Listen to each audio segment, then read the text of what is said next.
Last class में बेटा हम लोगों ने एक्सेलरेशन खत्म कर दिया था, लेकिन बहुत सारी चीज़ें देखी थी इसमें, है ना। कुछ नई चीज़ें थी 9th क्लास के हिसाब से, तो काफ़ी कुछ नई चीज़ें थी, है ना, जो 9th में है भी नहीं, लेकिन अगेन वही अपना लेवल अगर हमें ऊपर रखना है तो ये सब चीज़ें हमें सीखनी पड़ेंगी, राइट।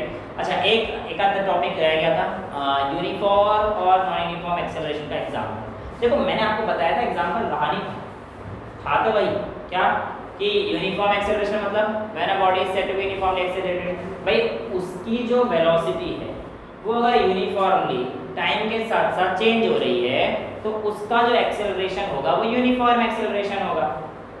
लेकिन अगर एक बॉडी की वेलोसिटी डिसकंटिन्यूअसली चेंज हो रही है, पहले 4 मीटर पर सेकंड स्क्वायर के हिसाब से थी, फिर 6 मीटर पर सेकंड स्क्वायर के हिसाब से हुई उसका एक्सेलरेशन, तो ये चीज़ें क्या है, नॉन यूनिफॉर्म। अब यूनिफॉर्म का एग्जांपल सबसे बढ़िया रहता है एक ये मार्कर जो फ्री फॉल हो रहा है, तो कोई भी चीज़ अगर free fall under the gravity होती है, हम लोग ग्रेविटी को भी इंट्रोड्यूस नहीं करना चाह रहा मैं, क्योंकि मैंने पहले बोला टॉपिक वाइज चलेंगे और चलेंगे वो क्रिस्टल क्लियर कॉन्सेप्ट पर, ठीक है। तो ग्रेविटी जब आएगा हम लोग वहाँ पे चलेंगे, राइट। सो यहाँ पर हमारे पास एक बॉडी जब फ्री फॉल के अंडर होती है तो it is example of uniform acceleration, क्योंकि इस समय पर उसमें क्या लग रही है, सिर्फ और सिर्फ एक्सेलरेशन ड्यू टू ग्रेविटी, जो कि 9.8 मीटर पर सेकेंड स्क्वायर, चाहे बॉडी यहाँ हो, यहाँ हो, यहाँ हो, यहाँ हो, कहीं भी हो, 9.8 मीटर पर सेकेंड स्क्वायर की ही लगेगी। तो अब बॉडी फॉलिंग फ्रीली ऐसे फेंकने वाली नहीं, ऐसे उछालने वाली नहीं, सिर्फ freely is an example of uniform acceleration, right. यहाँ तक समझ में आता है। कुछ एनसीईआरटी के क्वेश्चन थे। अच्छा, हमारे पास अब 2 किताबें आ चुकी हैं, एक एनसीईआरटी की नई और एक एनसीईआरटी की पुरानी। तो आई विल प्रेफर पुरानी, क्योंकि उससे आपके कॉन्सेप्ट ज़्यादा क्लियर होंगे। हालांकि जो नई वाली है उसका फ़ायदा ये है सारी चीज़ें मिल जाएंगी और कम पढ़ना पड़ेगा, लेकिन बदकिस्मती से तुम मेरे पास हो तो कम का तो ऑप्शन है नहीं। अच्छा, मुझे ये बताइए, अब बस डिक्रीज स्पीड ये वाला क्वेश्चन मैंने करा दिया था, अ train starting from a railway station ये वाला कराया था, नहीं कराया था, ओके। उषा करा दिया था मैंने, उषा स्वयं 90 मीटर लॉन्ग ये वाला करा दिया था, ठीक है। इसके आगे ठीक है, यहाँ से शुरू करते हैं। Starting from a stationary position Rahul pedals his bicycle to attain a velocity of 6 metre in 30 second. देखो सबसे पहले बोलते हैं starting from a stationary position. Stationary position का मतलब क्या हो गया, u is equals to 0। Stationary का मतलब जब कभी बॉडी रेस्ट से शुरू करेगी तो u क्या हो जाएगा हमारा 0। u क्या होती है, इनिशियल वेलोसिटी, राइट। तो u हमारे पास 0 हो गया। Rahul pedals his bicycle to attain a velocity of 6 metre per second, यानी कि v कितना अटेन किया उसने, 6 मीटर पर सेकंड, और इसमें टाइम कितना दिया है बेटा हमें, 30 सेकंड, ठीक है, ये दिया है। उसका कह रहा है then he applies brake, cycle पर उसने ब्रेक मारे in such a way that velocity of the bicycle comes down to, ये केस फर्स्ट है, इसको केस फर्स्ट मान लेते हैं, और केस सेकंड में जब उसने ब्रेक मारे तो इस तरीके से मारे कि जो उसकी वेलोसिटी है वो कितना आ जाएगी, 4 metre per second in next 5 second. कितना टाइम दिया इस काम में, 5 second. Calculate the acceleration of cycle in both the cases, इन दोनों ही केसेस में आप लोगों को एक्सेलरेशन निकालना। कोई क्वेश्चन है बच्चे वाला मजाक करते हैं, ये देखो इस क्वेश्चन में हमें पता है a का फॉर्मूला होता है v minus you upon T, right. v हमारे पास कितना है 6, u कितना है 0, टाइम कितना है हमारे पास 30, यानी कि 1/5 यानी कि 0.2 मीटर पर सेकेंड। क्लियर है। केस 2 ध्यान सुनना, माइनस नहीं है, माइनस क्यों आएगा, अरे मीटर पर सेकंड जो सेकंड वाला है बेटा, वो मीटर पर सेकंड स्क्वायर लिख दिया तो ऐसे लिख सकता हूँ, अगर मैं सिर्फ ऐसे लिखता तो ये माइनस, ओके गॉट इट। अच्छा, अब यहाँ पर देखते हैं, यहाँ पर हमें v दे रखा है, u तो है ही नहीं। अब हमें ना यहाँ पे अपना दिमाग खोलना है, 6 माइनस एग्जैक्ट। एक्चुअल में क्या था कि यहाँ पर बाइक हमारी ऑलरेडी चल रही थी, यानी कि स्कूटी या साइकिल जो भी थी हमारी ऑलरेडी चल रही थी, तो 6 मीटर पर सेकंड u होगा या v, एग्जैक्टली। ये क्या होगा, ये तो पूछा है, देखो u 6 से वो चल रही थी, उसने ब्रेक मारे वो 4 पे पहुंची, तो इनिशियल क्या हो गई 6 से चल रही थी ना, तो u क्या हो गया 6, और ब्रेक मारे तो कहाँ पहुंची 4 पर, तो फाइनल क्या हो गई 4। तो यानी कि इसके केस में मेरा u कितना हो जाएगा 6 मीटर पर क्योंकि इसी से चल रही थी ना वो, समझ में आ गया। तो इसका एक्सेलरेशन कितना हो जाएगा, v minus u by T. v कितना है हमारे पास 4 माइनस 6 अपॉन टी 5, यानी कि 1 बाई 5। ये आ रहा है क्या, नहीं 2 बाई 5, राइट, क्लियर है। तो माइनस क्यों नहीं आया इसका आगे हैं सर, क्योंकि 4 तो आगे था। हाँ, ये तो बताना चाह रहा हूँ आपको कि बेटा अगर यहाँ पे अगर हम लोग देख रहे हैं तो अब 2 बाई 5 नहीं आएगा, यहाँ पे माइनस 2 बाई 5 आएगा। और ये चीज मैंने आपको बताई थी कि यहाँ पे क्या है, बॉडी रिटार्डेशन है, ना कि एक्सेलरेशन। और रिटार्डेशन का मतलब नेगेटिव एक्सेलरेशन। तो देखो क्या यहाँ पे नेगेटिव एक्सेलरेशन आई, जब भी ब्रेक मारते हैं तो उसमें क्या होता है, नेगेटिव एक्सेलरेशन, जिसको हम लोग क्या बोलते हैं, रिटार्डेशन। तो रिटार्डेशन इस बार कितना आया, 2.5 मीटर पर सेकेंड स्क्वायर। एग्जांपल समझ में आ गया ये वाला, कोई दिक्कत तो नहीं है। नेक्स्ट है, व्हेन विल यू से the body is in uniform acceleration. In text question नीले वाले ये वाला, व्हेन विल यू से the body is in uniform acceleration. आप कहते हैं ना, जब हम बॉल को ड्रॉप करें या पेन को ड्रॉप करेंगे तो यूनिफॉर्म एक्सेलरेशन में, और डेफिनेशन देनी है तो when a body changes its velocity uniformly in given time interval, then the body is said to be having uniform acceleration. Clear है definition? कोई दिक्कत तो नहीं है। Next कहता है non uniform acceleration, when a body changes its velocity in discontinuous manner with respect to time, then the body is said to be having non uniform acceleration. Clear? कोई दिक्कत तो नहीं है इसमें। आगे कहानी पढ़ते हैं। अब बस decreases its speed from 80 kilometre per hour to 60 kilometre per hour in 5 second. ध्यान सुनना है आप, फाइंड द एक्सेलरेशन। इसमें ना बच्चे गलती कर देते हैं, वो क्या करते हैं, यूनिट का ध्यान नहीं देते। 9th क्लास में हो, मिस्टेक करोगे, लेकिन मिस्टेक को अभी से पकड़ लो कि हमें क्या मिस्टेक नहीं करनी है। मिस्टेक नहीं करनी है हमें यूनिट कन्वर्जन से। किलोमीटर पर आर को अगर यहाँ पर आर दे रखा होता कोई दिक्कत नहीं होती, लेकिन यहाँ पर दे रखा है किलोमीटर पर आर और यहाँ पर दे रखा है सेकंड में, तो हमें इसको मीटर पर सेकंड में कन्वर्ट करने की ज़रूरत है।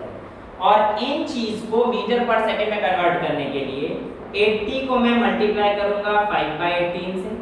किसी भी किलोमीटर पर आर को 5/18 से मल्टीप्लाई करता हूँ, मीटर पर सेकंड में आता है, हम लोग देख चुके हैं। सर पहले उसका v माइनस u निकाल के नहीं कर सकते बेटा फिर आप अगर v माइनस यू कर रहे हो, आपके पास एक वैल्यू आएगी, हम वैसे भी कर सकते हो, वो भी किलोमीटर पर आर में आएगी। जो फाइनल आंसर आएगा उसमें आप 18 मीटर पर सेकंड कर सकते हो, कर सकते हो। लेकिन t से डिवाइड मत करना, या तो इसे भी r में कन्वर्ट करो r में, वो टफ हो जाएगा। टफ तो क्या होगा, 2 बार 60 से डिवाइड हो जाए, वरना तो कुछ नहीं है। बट ये आसान रहता है बेटा, किलोमीटर पर आर को मीटर पर सेकंड में कन्वर्ट कर दिया, और यहाँ पे भी क्या हो जाएगा 60 × 5/18 10/9 मीटर। अब वो क्या आ गया, 400/18 है ना, 10/9 कैसे आएगा? अरे नहीं, मैं आंसर अच्छा टोटल बता रहे हो 400 और इसका आ गया 300/18। अब सुनो बेटा, आप कुछ गलत कर रहे हो, माइनस आना चाहिए मेरे हिसाब से। एक्चुअल में इसने कहा 80 से 60 में लेके गया, -10। अब ठीक है, राइट, कि हमारे पास 80 क्या थी, उसकी इनिशियल वेलोसिटी थी, और फाइनल वेलोसिटी कहाँ पे आई उसकी, ये, राइट। और ये वाली यूनिट जो मैंने करी है किसमें आई है, मीटर पर सेकंड में। तो आप कह सकते हैं एक्सेलरेशन क्या होता है, v minus u upon T. तो v मेरे पास कितना आया 60 × 5/18 यानी कि 300/18 माइनस ये कितना आएगा 400/18 अपॉन में टाइम कितना दे रखा है 5। इनका एलसीएम कितना आ जाएगा 100/18 ही आ गया, 10/9 जो बोल रहा है 10/9 आएगा क्या, 10/9 आएगा बेटा। 100 माइनस का अपॉन 18 50/9 आ रहा है इनटू 5, राइट। तो ये हम लोग काटेंगे तो 2 से बेटा 50 जाएगा, 2 से 9 जाएगा, तो आ जाएगा -50/45। इसको सॉल्व करना, जो आंसर आएगा ये आएगा 1 पॉइंट समथिंग आता है, यही वैल्यू आपकी है 10/9 अच्छा लास्ट आंसर। अरे शाबाश, ठीक है, फाइनल आंसर आपका ये आएगा 10/9। मुझे लगा आप यहाँ की कैलकुलेशन बता रहे हैं, ठीक है। तो 1 पॉइंट समथिंग जो वैल्यू आएगी वो आपका रिटार्डेशन हो रहा है, क्योंकि देखो स्पीड घटी है 80 से 60 में, तो रिटार्डेशन हो रहा है। अब हमें समझ में आ रहा है कि रिटार्डेशन होगा तो आंसर किसमें आएगा, नेगेटिव। जो भी आंसर आएगा metre per second square. Unit मत भूलना, मत भूलना, मत भूलना, यूनिट नहीं भूलना। नंबर काट देते हैं, टीचर बड़े खड़ूस होते हैं मेरी तरह, मैं तो खड़ूस हूँ, दिख रहा हो, मैं नंबर काट दूंगा, गलती करोगे अगला है अ train starting from a railway station. अब देखो इसने कितनी बड़ी हिंट दे दी हमें, क्या बोला, train starting from railway station. Starting का मतलब क्या हो गया, u0 हो गया। स्टार्टिंग फ्रॉम रेलवे स्टेशन का मतलब क्या हो गया, u is equal to 0 and moving with uniform acceleration attains a speed of v is equal to 40 km/h in 10 minutes. आपसे क्या पूछा है, एक्सेलरेशन पूछा है। कोई क्वेश्चन है, ये क्वेश्चन है, क्या करना है इसमें, v - u अपॉन t, तो 40 km/h को समझ लेना पड़ेगा, मीटर पर सेकंड में, मतलब ये भी 10 मिनट दे रखा है, इसको भी सेकंड में कन्वर्ट करना पड़ेगा। तो भैया v 40 * 5 r में कन्वर्ट कर लेंगे ना, r में कन्वर्ट कर दें, चलो आपकी बात कर देंगे। 10 मिनट्स को r में कन्वर्ट करने के लिए करना पड़ेगा 10/60 करना पड़ेगा। तो आपका आंसर जो फाइनली आएगा वो किसमें आएगा, आपके मीटर पर सेकंड में आएगा नहीं, km/h² में आएगा। तो एक्सेलरेशन की असाइनमेंट क्या होती है, मीटर पर सेकंड स्क्वायर। देखो आपका आंसर गलत नहीं है बेटा, ध्यान रखना इस चीज का। आपको अगर आंसर km/h में भी निकाल लेते हो और ऑप्शन में km/h में आप अपने पेपर में छोड़ के आते हो 9th क्लास के लेवल पर, तो आपके नंबर कट सकते हैं। रीजन बीइंग, मैंने आपको बताया था सारी चीजें हमें SI यूनिट में ही रखनी होती है, क्योंकि SI यूनिट से ही चीजों की डेफिनेशन दी जाती हैं। और जितने भी हमारे आंसर्स हैं, अगर हम लोग बेटा शुरू से ऐसे यूनिट में रखेंगे तो हमारे नंबर नहीं कटेंगे, वरना कहीं कहीं पे चांस है कि km/h में अगर हम लोग रखते हैं तो हमारे नंबर कट सकते हैं।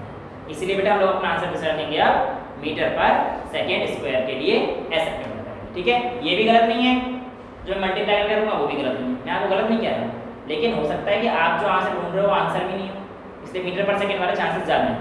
और अगर आपको साफ साफ दिख रहा है km/h में आपके MCQ है तो कोई दिक्कत नहीं है, आप किसी तरीके से करेगा। लेकिन मैं आपको हैबिट डलवाऊंगा SI यूनिट की, कि आपके आंसर किस में आना चाहिए, SI यूनिट, ठीक है। तो मैं इसे हटाकर बेटा सेकंड में कन्वर्ट करने जा रहा हूँ, 10 * 60 और 40 * 5/18, 200/18 आ गया, v - u, तो 200/18 - 0, ये तो 0 है ना, स्टार्टिंग बोला है, ट्रेन स्टार्ट किया रेलवे स्टेशन से, अपॉन में t कितना है 600, तो ये 600 * यहाँ हो जाएगा, तो कुल मिला के 200 - 0 200 ही हो जाएगा, बाय 18 * 60। इसका जो भी आंसर आएगा आपसे सॉल्व कर लेना बेटा।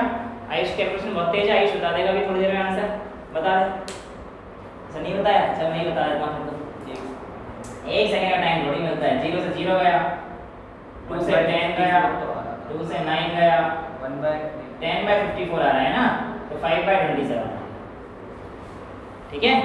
1 आ रहा है क्या, कि मैं गलती कर रहा हूँ, शायद गलती तो नहीं कर रहा, अच्छा कर रहा हूँ सर, 18 * 60 नहीं 600 आएगा ना, तो 200 से ये 0 कटेगा, सही बोल रहा है, तो 1/20, राइट, 1/54 कर ले। कैलकुलेशन तो बेटा आप चेक करो, हम 9th क्लास में आलू थे थोड़ी सी कम, वन सेट समझ में आ गया, क्लियर है यहाँ तक बेटा, किसी को कोई डाउट पक्का नहीं है। तो ये क्वेश्चन, और भी क्वेश्चन है कि इसमें ब्लू से और है नहीं है। ग्राफिकल रिप्रेजेंटेशन ऑफ मोशन हम लोग कर चुके हैं, VT ग्राफ हम लोग कर चुके हैं, और ये एरिया वाली चीज हम लोग कर सकते हैं, और नॉन यूनिफॉर्म एक्सेलरेटेड मोशन भी हम लोग कर चुके हैं। इक्वेशन, अच्छा यहाँ पे है क्वेश्चन पढ़ते हैं पहला, what is the nature of distance time graph for uniform and non uniform object. इसने बोला है यूनिफॉर्म और नॉन यूनिफॉर्म के लिए nature of distance time graph क्या होता है, तो आप कह देना डिस्टेंस टाइम ग्राफ यूनिफॉर्म के लिए स्ट्रेट लाइन, राइट, लेकिन नॉन यूनिफॉर्म के लिए ये कर्व हो जाता है।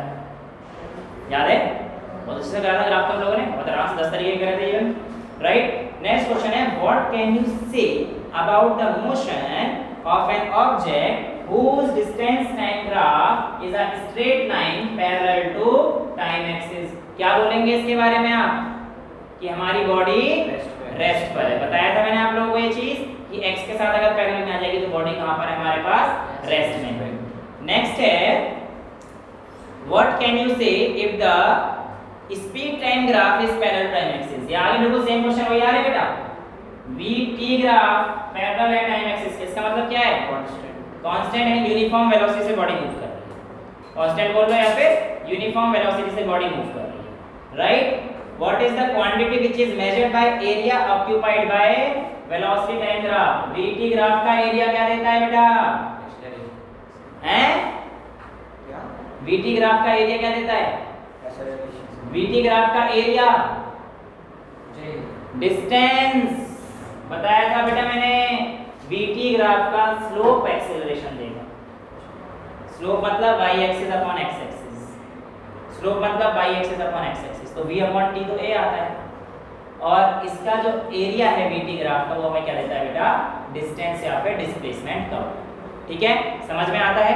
यहाँ तक किसी कोई डाउट? 7 क्वेश्चन हम लोगों ने कर लिए हैं, इतना फटाफट से नोट करो, फिर आगे है equation of motion by graphical method, उसको समझते हैं बेटा। आफ्टर सॉल्विंग एनसीईआरटी क्वेश्चंस अब हम लोग एक टॉपिक थोड़ा सा आगे बढ़ते हैं जो कि नई एनसीईआरटी से ऑब्सोलेटेड है। ऑब्सोलेट मतलब खत्म कर दिया गया है, लेकिन हम बुक तो वैसे ही बंद रहती है हमारे यहाँ पे कुछ। ठीक है, मैं ही बोलता हूँ जो न्यूमेरिकल्स कराने होते हैं, बट हम लोग करेंगे क्योंकि इसका यूज 11th में भी और आना भी चाहिए। मतलब मेरे हिसाब से ये है कि चीज़ें नहीं है तो इसका मतलब हम नहीं करेंगे, चीज़ें हैं तो हमें आनी चाहिए, इसलिए हम लोग करते हैं, right? Okay, well my dear friends, यहाँ पर हम लोगों के पास कुछ चीज़ें हैं जो आप लोगों को पता रहनी चाहिए। मेरे पास जो अभी मैं देख रहा हूँ, मैंने 3 चीज़ पढ़ी, एक डिस्टेंस, एक वेलोसिटी और एक एक्सेलरेशन। अब ये जो 3 चीज़ें हैं आपस में क्या होती हैं? रिलेट होती हैं। क्या होती हैं बेटा? रिलेट होती हैं। और ये जो रिलेट होती हैं ये किस तरीके से रिलेट होती हैं और कैसे रिलेट होती हैं, आज हम लोग को ये चीज़ सीखनी है, राइट? इस रिलेशन को हम लोग नाम देंगे, इस संबंध को हम लोग क्या नाम देंगे? Equations of motion. क्या नाम देंगे? Equation of motion. अब ये जो इक्वेशन ऑफ मोशन है ये हमारे पास 3 होने वाली है, जिसमें पहली इक्वेशन है बेटा v is equals to u plus a t। ये हमारे पास होती है वेलोसिटी टाइम रिलेशन। कौन सी रिलेशन होती है? Velocity time relation. आपकी बुक में भी होगा तो उसमें दे रखा है first equation of motion is also called velocity time relation, right?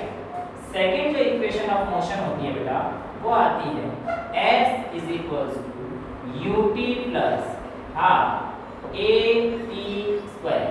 ये होती है आपकी पोजीशन टाइम रिलेशन।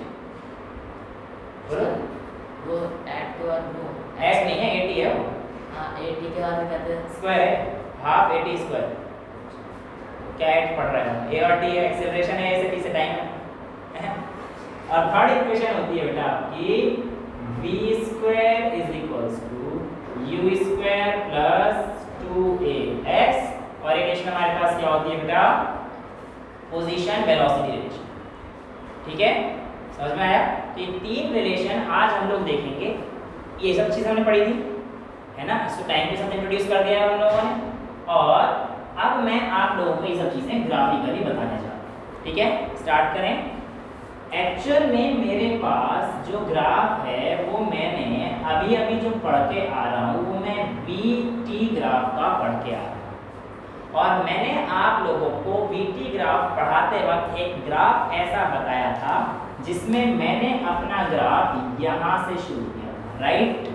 इसमें मैंने कहा था इस बात का मतलब है कि बॉडी की इनिशियल वेलोसिटी 0 नहीं है, यानी कि बॉडी के पास कोई ना कोई इनिशियल वेलोसिटी है, राइट? लेट्स से कि मैं जो ओरिजिन को नाम दे देता हूँ वो O दे देता हूँ, और इस A पॉइंट पर जो बॉडी की इनिशियल वेलोसिटी है वो u। चलेगा, कोई दिक्कत तो नहीं? बॉडी ने यूनिफॉर्मली बिठा रही है, यहाँ तो कोई दिक्कत नहीं है। यहाँ पहुँचते पहुँचते v वेलोसिटी अटेन करी है। ध्यान सुनना, बॉडी ने यहाँ पहुँचते पहुँचते कौन सी वेलोसिटी अटेन करी है? v। यानी कि हमें स्टार्टिंग से देखा तो उसकी फाइनल वेलोसिटी क्या है? v, right? अब मैं एक लाइन यहाँ पर ड्रॉ करना चाहता हूँ। ये जो डॉटेड लाइन है ना अपनी मर्जी से, ठीक है? और ये यहाँ पर जो इसको नाम देता हूँ t है, ये टाइम इंटरवल है यहाँ से यहाँ तक का। ओ ए, लेट से इसको b नाम दे देता हूँ, और लेट से इसको मैं c नाम। यहाँ तो कोई दिक्कत नहीं है, क्या किया मैंने? कुछ भी नहीं, एक VT ग्राफ बनाया है जहाँ पे u से v फाइनल वेलोसिटी होगी, इनिशियल वेलोसिटी, राइट? यहाँ तो कोई दिक्कत नहीं। बाय कंस्ट्रक्शन आप एक काम और कर लीजिए कि आप यहाँ से एक लाइन और पैरेलल ड्रॉ कर लीजिए, राइट? अब ये लाइन जो आपने पैरेलल ड्रॉ करी है, आप मुझे बताइए क्या ये t के बराबर होगी? बिल्कुल होगी, क्योंकि रेक्टेंगल दिख रहा है, रेक्टेंगल की ऑपोजिट साइड्स क्या होती हैं? सेम होती हैं, तो ये डी के इक्वल होगा। और ये जो मेरे पास यू था ओ से लेकर ए तक, इसको मैं ओ ए बी सी डी नाम दूँ, लेट्स से ये डी, तो डी सी भी क्या हो जाएगा मेरे पास यू, भाई O A is equals to D C is equals to U, right. So I can write here, अब आपको स्टेटमेंट वैसे तो डिलीट हो चुका है, स्कूल में तो नहीं आएगा, बट पता होने के लिए आप कह सकते हैं consider a body is starting from initial velocity u at point A and it reaches to point B with final velocity v, right, such that OA is equals to u is equals to dc। OA u के बराबर है और ये इसके बराबर है। Similarly आप कह सकते हैं जो मेरा OC है अगर ये d के बराबर है तो ये AD के भी इक्वल होगा। यहाँ तक किसी बच्चे को कोई दिक्कत है? क्लियर है? यहाँ तो कोई प्रॉब्लम नहीं है। अब अगर ये कहानी मेरे पास चल रही है सिंपल सी, तो मैं कह सकता हूँ कि बेटा मेरे पास जो BC मतलब ये वाली, ठीक है, ज़्यादा BC नहीं करनी, BC मतलब ये वाली, तो BC को मैं क्या लिख सकता हूँ, BD प्लस DC लिखा जा सकता है, राइट।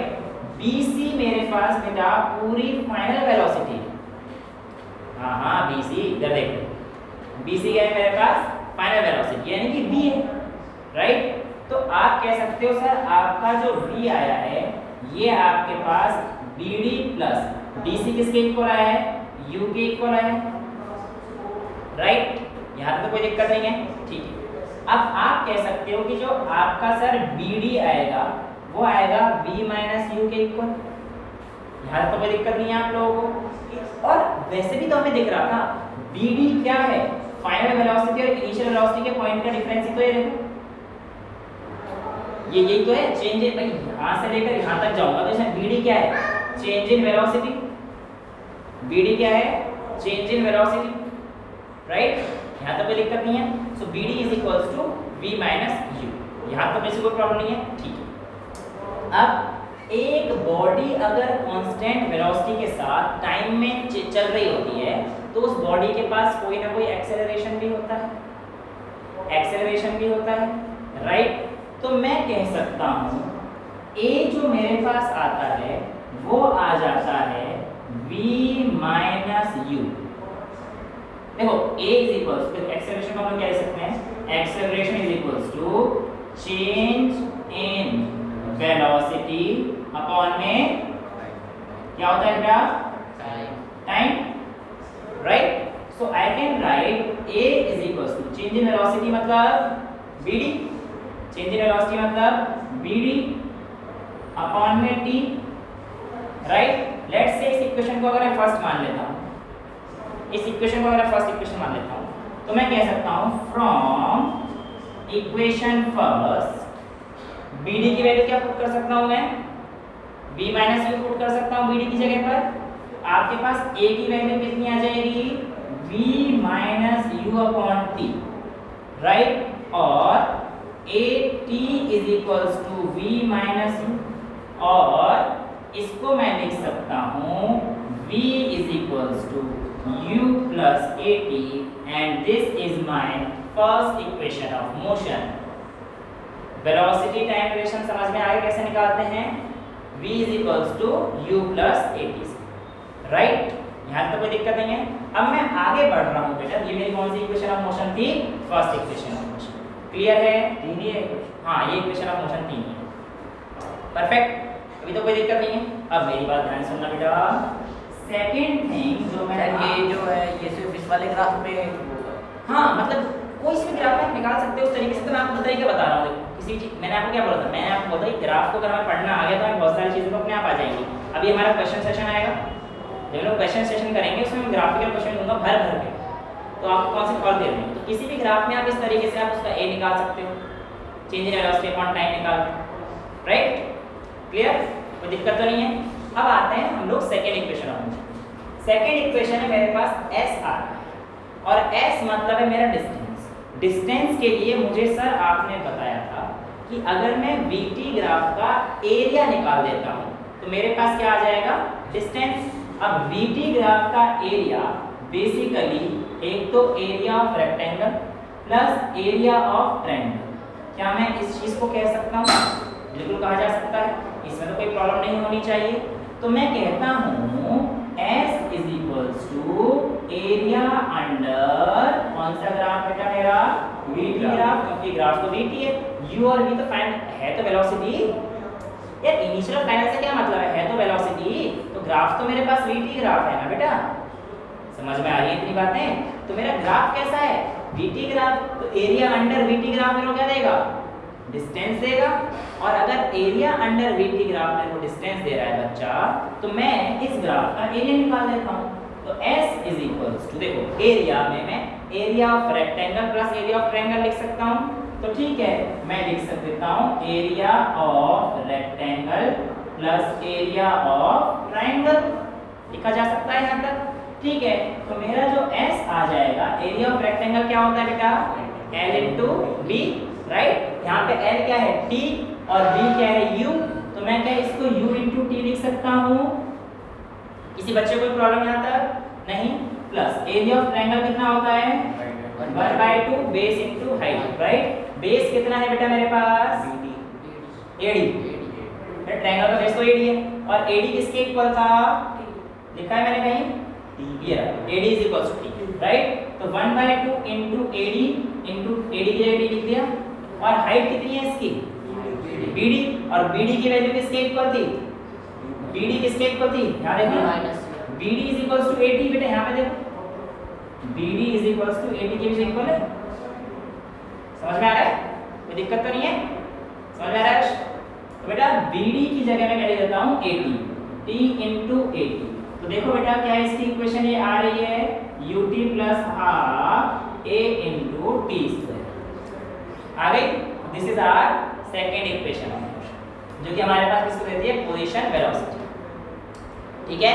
वेलोसिटी टाइम हो गया, और डिस्टेंस और वेलोसिटी हो गया, अब किसका बचा, सॉरी पोजीशन टाइम हो गया, अब डिस्टेंस और वेलोसिटी का बचता है, राइट। अब इसको निकालने के लिए भी सिंपल, कोई बड़ी चीज तो है नहीं, एक्चुअल में इसमें भी S आ रहा है, तो इसका मतलब इसमें मैं एरिया से खेल लूंगा, और अगर मेरे को एरिया से खेलना आ गया तो मैं क्या निकाल सकता हूँ, डिस्टेंस निकाल सकता हूँ, ठीक है। तो this is my now third equation. अच्छा ये फिगर क्या आपको कुछ ट्रेपेजियम जैसी दिख रही है, यस सर, कोई ऐसा तो नहीं जिसको ट्रेपेजियम नहीं दिख रही, दो parallel side distance between them चलेगा, ट्रेपेजियम है, ओके।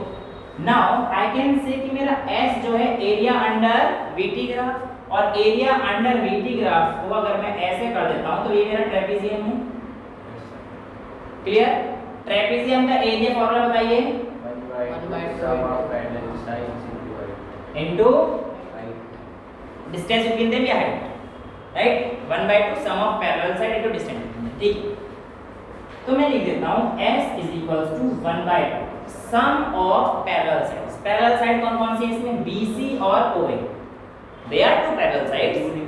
हां बिल्कुल लिखेंगे, BC को तो B लिखेंगे ना बेटा, BC को तो U लिखेंगे ना, तो यहां पे तो आ जाएगा V, सम का मतलब है plus U, BC plus OA लिखूंगा बेटा, सम ऑफ पैरेलल साइड का मतलब कितना हो गया, BC प्लस OA, और इनटू डिस्टेंस बिटवीन देम मतलब कितना हो गया बेटा मेरे पास AD, राइट।